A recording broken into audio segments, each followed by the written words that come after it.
Meaning of divider. Divider.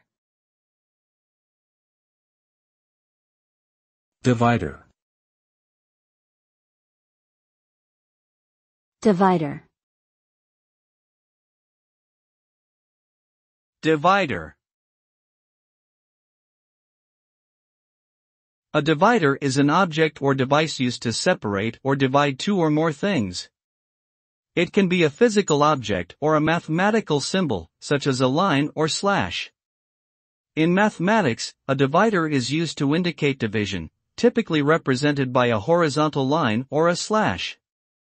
The result of using a divider is the separation of one thing into two or more parts, allowing for differentiation or organization.